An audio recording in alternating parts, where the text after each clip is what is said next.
Hey everybody, happy Monday and welcome to another edition of The Daily here with Simon Borg. I'm Nick Fershaw looking back at the biggest headlines of a busy weekend MLS. We're going to start with those big results from Sunday, including a big win for the Portland Timbers, 1-0 over the LA Galaxy in the rain up at Geldwen Field, their second win in as many games over the Galaxy, Simon. So it propels the Timbers back into third place in the Western Conference, just 2 points off the pace, and really a statement win for those guys once again. They escaped a late no goal, but a big win for the Timbers nonetheless. Absolutely, and I think we can say congratulations to Caleb Porter. I know it's not mathematic, but the Timbers are going to make the playoffs, and in his first season, that's a huge accomplishment. And the way they did it against the LA Galaxy to win this game, tactically, I think they showed the formula how to beat the Galaxy. They had their two holding midfielders basically act as defenders. Keane and Donovan had no space. They only had one shot all game. So a masterful performance by the Portland Timbers. A good win for the Timbers, and up the road, their rivals, the Seattle Sounders, at home in the rain as well at CenturyLink Field against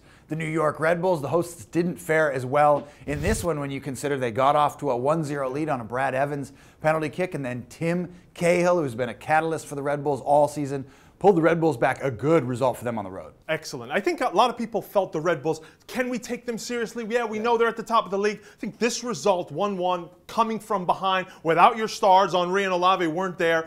This says that they are capable of maybe going deep into the playoffs. And for the Sounders, I think it takes a little bit away from the momentum that they had in recent weeks, and they have some tough games coming up, which could make life difficult for them if they're going to make a run at that Supporters Shield. You're right. We got about 5 teams in the running for the Supporters Shield right now. I haven't seen this in MLS in a long time. Make sure you log on, mlssoccer.com/standings. Find out who's in the lead and who's trying to play catch-up.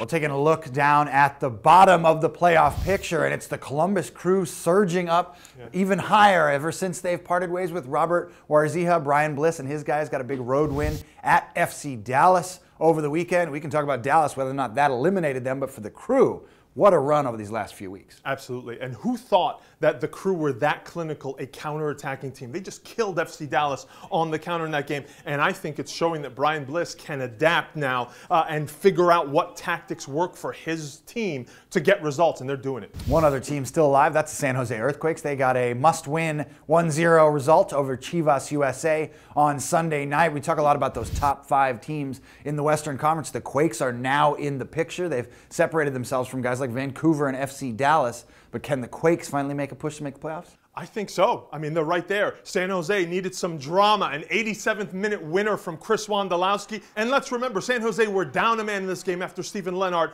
picked up a red card in this one. So San Jose, they throw themselves right into the mix here. 1 point behind Colorado and Los Angeles. They've played one more game, but when you're in the mix with this few games to go, you got to consider yourself a contender. Well, you can check out the video of that Wondolowski late game winner, as well as all the other of the best highlights of the weekend. mlssoccer.com/video.